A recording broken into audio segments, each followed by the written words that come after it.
So anytime I work on a creative project, it always starts off with kind of a honeymoon period where the project seems exciting and fresh, and I'm excited about it, and it's really fun to work on and come up with ideas and stuff.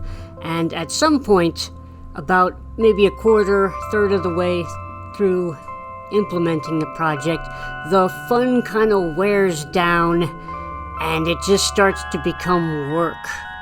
And the reason I do the work is because I want to have the product in the end.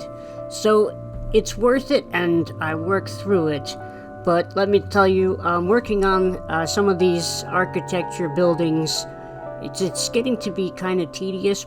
But it's really important to me that my game would be interesting to explore, and I want to have a lot of personality and characters. So I'm really spending a lot of time coming up with details and trying to make the most interesting buildings that I can.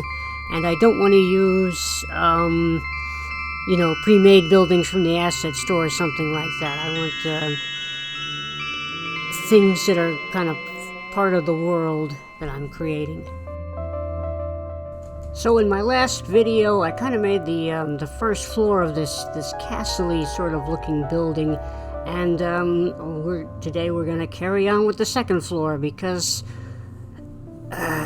we choose to make overly ambitious solo games, not because they are easy, but because they are hard, and time to get some more work done.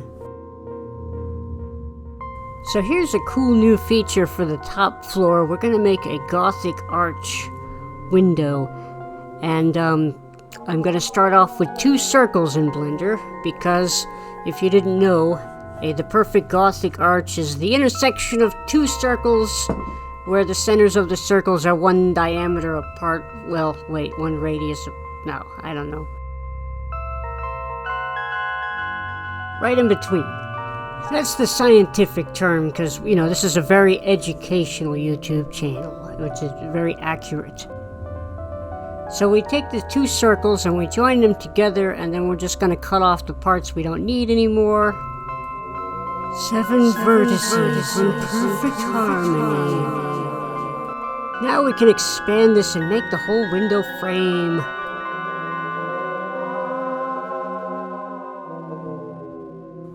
And eventually we get this.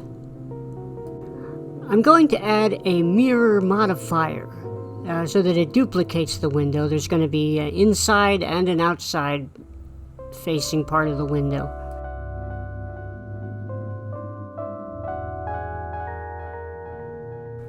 So I've made an arch, and now I'm going to take my window that I just made, and I'm going to copy it a few times.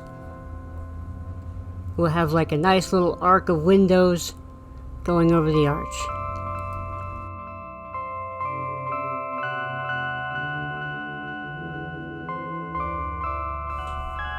So you can see I'm kind of building a skywalk here on the second floor with these windows. And I'm starting to build some walls on the second floor too, just copying and pasting the walls from the first floor and the arches, and just arranging them around.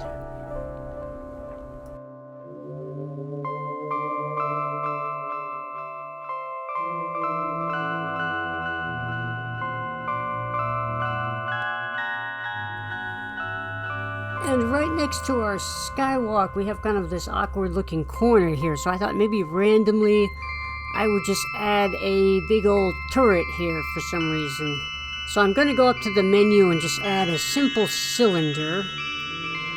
And I'm going to bevel the bottom. And start cutting it up so it's open on the inside. And I'm going to copy this arch and then, paste it a bunch of times around here, make more walls, all that kind of good stuff. And I'm going to skip ahead because the construction is kind of boring. But anyway, here's what we're seeing in our more finished version. We got the turret is finished on the inside. I added another window there. And on this other side, I added some assets. There's a gate and, some straw.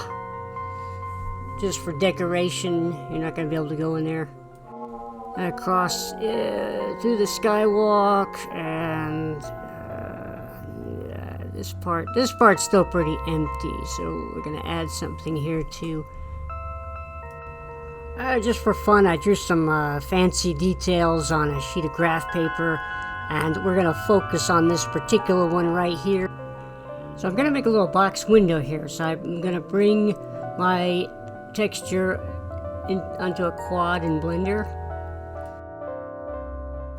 Then I can use an array modifier to copy it multiple times in a row.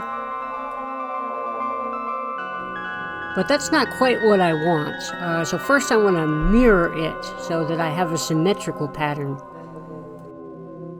I'm going to add a bar in between the two sections to cover the seam where they're separated. Alright, now we can copy these with the array modifier.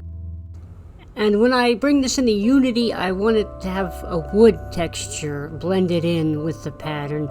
So I'm going to go to my old pal textures.com and find a really old rotten looking wood pattern because it's very antique.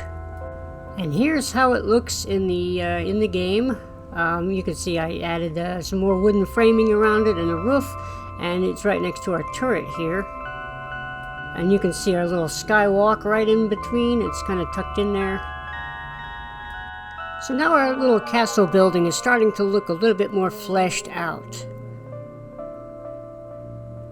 Yep, looks cool.